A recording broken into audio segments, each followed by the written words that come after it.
Imagine a world untouched by civilization, a raw, untamed earth where survival is not a choice but an instinct. The air is heavy with the scent of wet soil and primal fear.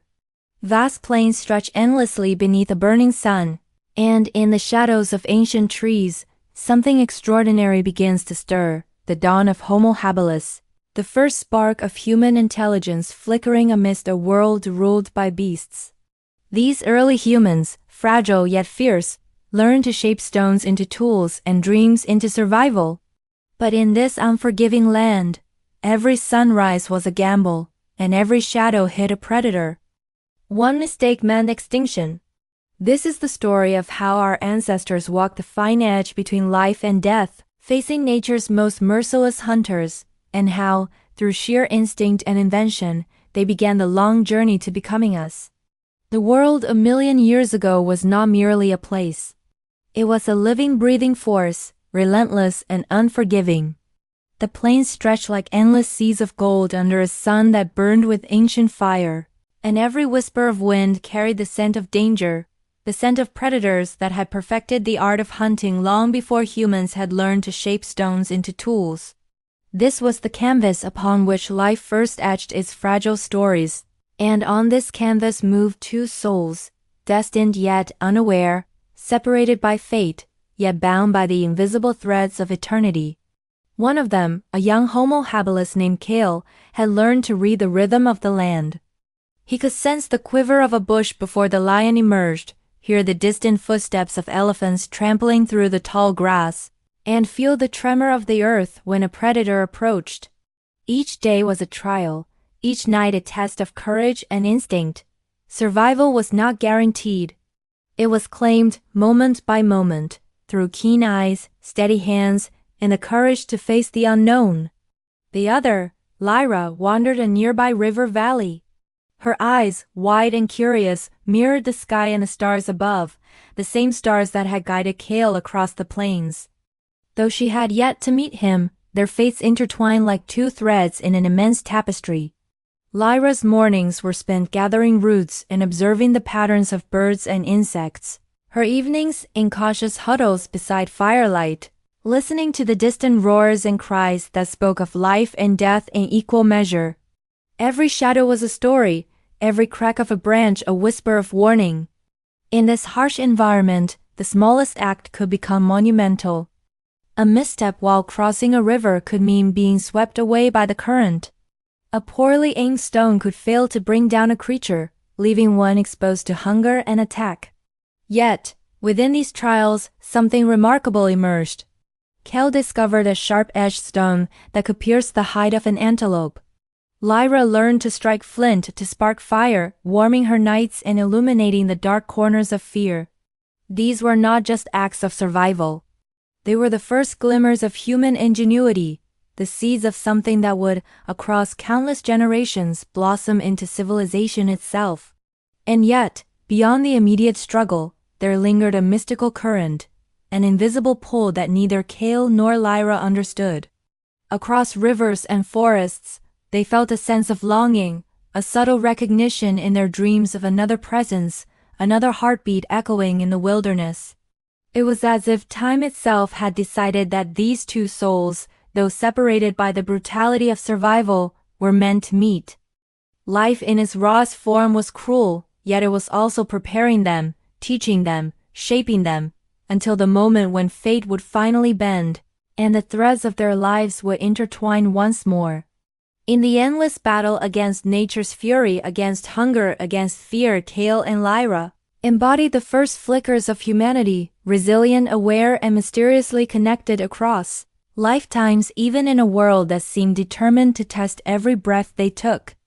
In the heart of that untamed world, where life and death danced in ceaseless rhythm, Kale and Lyra each discovered the spark that would set humanity apart, the gift of creation, the first flicker of intentional ingenuity. Kale, with hands still raw and callous from the soil, stumbled upon a jagged stone, its edges glinting with potential. At first, it was merely a curiosity, a fragment of the world around him. But slowly, instinct guided him, the way a river carves a canyon, subtle yet unstoppable. He learned to shape it, to tap and strike, until it became more than stone. It became a tool, a partner in survival, a fragment of thought made manifest. Lyra, not far along the riverbanks, felt a similar awakening. She watched the animals, noting the precision of their claws, the way branches could be used to dig or pry. Her mind, sensitive and intuitive, began to mimic what she observed. With small stones and sticks, she started to create, cutting, scraping, and forming shapes that had never existed before. Each tool was a bridge between intention and action, a way to bend the world ever so slightly in her favor. And in each creation there was a hidden rhythm, an echo of something far greater than survival, the silent language of souls waiting to meet, the unspoken bond between her and Kale. The emergence of these tools was not merely practical, it was mystical. Every strike of stone against stone, every chip that fell to the ground, carried with it a spark of awareness, the first whisper of intelligence that would echo through millennia. For Kale, each sharpened edge was a promise of life, a chance to protect and provide. For Lyra, each crafted piece was a reflection of herself, an imprint of her consciousness upon the earth. And though they did not yet meet, the resonance of their efforts vibrated across the wilderness, as if the universe itself were arranging a meeting, preparing their souls to recognize one another across lifetimes. Survival became intertwined with creativity. The tools allowed them to hunt more efficiently, to gather and process food, to defend against the predators that lurked in the tall grass. But more than that, the act of making, shaping, and refining became a meditation, a ritual through which Kale and Lyra unknowingly honed not just their bodies, but their awareness, their sensitivity to one another's presence across the vast expanse of time. In the rhythmic clatter of stone on stone, in the careful shaping of edges, there was a dialogue with the cosmos, a dialogue that spoke of connection, of destiny, of love transcending the boundaries of the tangible world. And so, as they moved through that ancient landscape, as the sun rose and fell over plains filled with danger and wonder, Kale and Lyra were slowly becoming more than mere survivors. They were the first dreamers, the first makers, the first humans to reach toward the unseen, toward the intangible thread that tied them together. Each tool they shaped, each careful strike was a step along the path fate had laid for them, a path that would eventually bring these two ancient souls face to face across the wildness of nature, across the infinity of lifetimes. The plains, so alive with possibility, were equally alive with peril. Kale had learned to read the subtle language of the wilderness, the twitch of a tail, the rustle of grass, the low vibration of earth that spoke of approaching danger. But nothing could fully prepare him for the predator that emerged that day, a creature honed by evolution into a perfect instrument of death. Its eyes were dark, unblinking, filled with a patience that made time itself tremble. It moved like shadow and storm combined, and in his presence, Kale felt the fragile thread of his life tighten. Lyra, in her own valley, sensed the same tension in the air, a silent echo carried across distance by the same invisible bond that connected her to Kale. She did not know what he faced, yet in her heart, she felt the surge of fear and resolve mirrored back. It was as though the universe had intertwined their fates long before they were aware, sending signals across plains and rivers, whispering that survival was not only physical but spiritual, a test of courage, awareness, and the quiet strength that comes from connection beyond sight. Kale crouched, stone in hand, muscles taut, senses stretched to their limits. Every instinct screamed to flee, yet instinct and knowledge told him that action was necessary. The predator advanced with terrifying grace, each step deliberate, each movement an affirmation of life and death. Kale's mind, sharpened by the relentless lessons of survival, reached for the tool he had shaped, the jagged edge that represented both his intellect and his will. The air itself seemed to hold its breath. Meanwhile, Lyra prepared her own defense, striking flint against stone, sparks illuminating the dimming light of her sheltered grove. Her hands moved with precision, guided by instinct, but also by something deeper, a resonance she could not explain, a pull toward a presence she could not yet see. Somewhere unseen, Kale and Lyra were both attuning to the same primal rhythm, the heartbeat of life itself, the pulse of a cosmos that had ordained their meeting across countless lifetimes. The encounter was brutal, raw, and timeless. Kale dodged and struck, the predator lunging with all the precision of nature's design. Fear roared in his chest, yet he discovered within it an unexpected clarity, a focus born not only of survival but of destiny. He felt the presence of Lyra as if she were beside him, though miles of wild land separated them. It was a knowing, a mystical bond that lent him courage beyond reason. The predator, relentless, tested every nerve, every learned skill, and yet Kale's determination, sharpened by necessity and fate, held firm.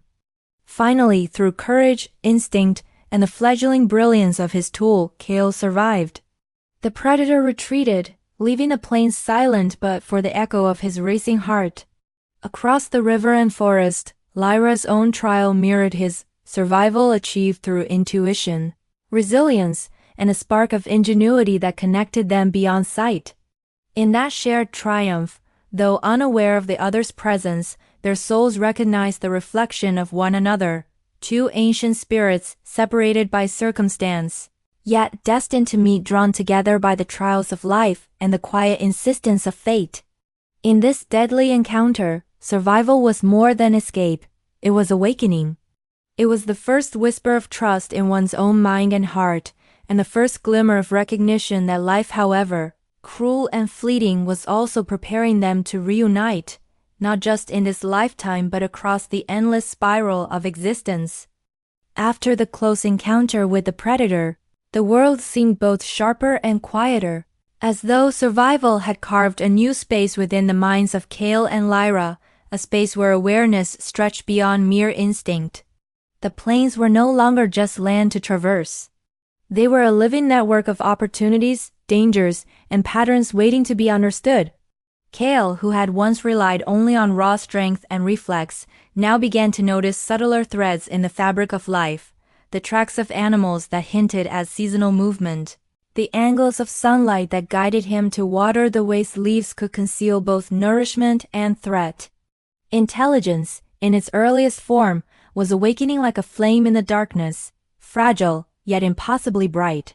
Lyra, too, felt the stirrings of this awakening. She began to experiment with cooperation, observing her kin and learning to share knowledge and tools. Together, they could create traps, sharpen stones, and plan small strategies for hunting or defense. Alone, survival was a gamble. Together, it became a calculated art.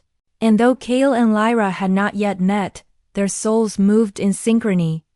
Each decision, each innovation, carried with it a resonance that the other felt as if across invisible threads, a subtle, mystical whisper connecting them across space, across time, across lifetimes yet to come. In this new era of understanding, survival required more than strength. It required insight and empathy. Kale discovered that his fellow humans were not only allies in the physical struggle, but also mirrors of his own mind. Cooperation became the key to navigating the world's perils, whether in crafting better tools, sharing food, or warning one another of predators. Lyra mirrored these realizations in her own circle, sensing the power of collective effort and the subtle intelligence that arises when beings learn to work as one. The first inklings of community were forming, not just through necessity, but through a deeper, almost mystical recognition that life was shared, that every act of care rippled outward in ways unseen but profoundly felt.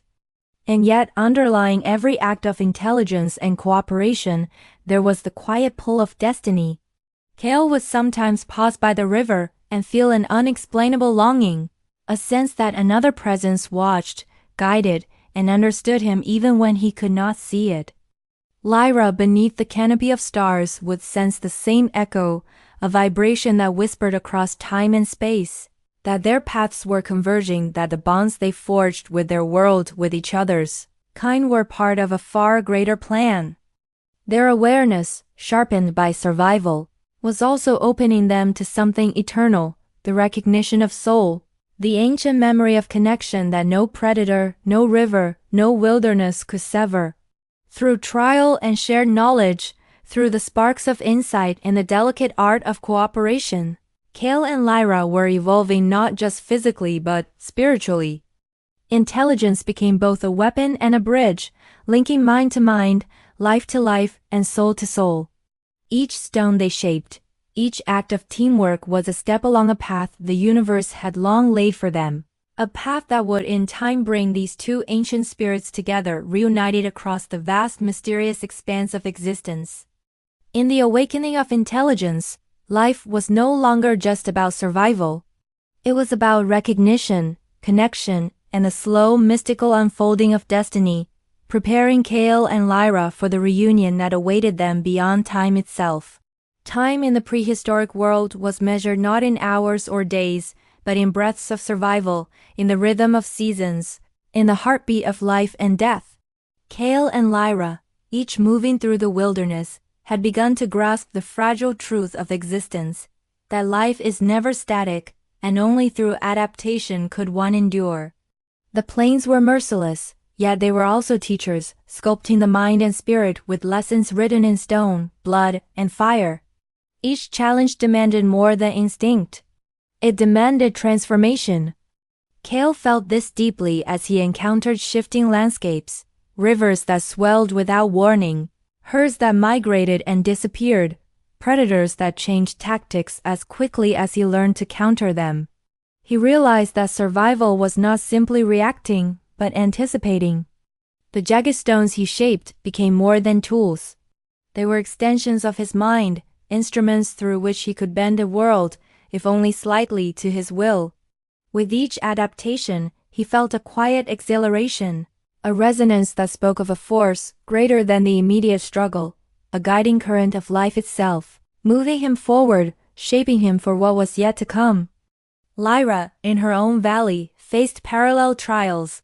She learned to read the subtle signs of the earth, the scent of rain on dry soil, the behavior of birds signaling danger, the whisper of the wind through trees that held hidden prey.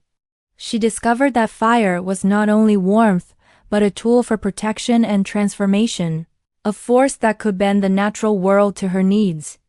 Each adaptation was a triumph, but also a meditation, a silent dialogue with the universe. And though Kale was still miles away, she felt the pull of his presence, the echo of a soul she had yet to see but somehow recognized, as if destiny itself had begun weaving their paths together in the loom of time. In these adaptations, something extraordinary occurred. The two of them, though separate, were evolving not only physically, but mentally and spiritually. Kale learned to cooperate more deeply with his kin, sharing strategies and inventing new tools. Lyra discovered the subtle power of observation and patience, honing skills that would sustain her people. Their survival became more than a daily act. It became a conscious dance with the world, a co-creation with life itself. And through this dance, the invisible thread between them pulsed more strongly, vibrating with the promise of reunion across the vast expanse of the wild and the mystery of lifetimes. This turning point, the moment when instinct alone was no longer sufficient, when intellect, creativity, and cooperation had to join forces with courage, marked the first step toward what we now call evolution. But evolution was more than biology. It was spiritual, emotional, mystical. It was the awakening of consciousness, the recognition that survival is entwined with connection, and that the threads of life, no matter how far apart they seem, can be drawn together by a force older than time itself. Kale and Lyra, through adaptation, through trials, through the shaping of mind and body, were being prepared for a reunion that transcended lifetimes. The world around them was harsh and untamed, yet it was also a mirror reflecting the souls they carried, teaching them that evolution is not only survival, it is the awakening of destiny, the recognition of one another, and the slow sacred unfolding of love across eternity.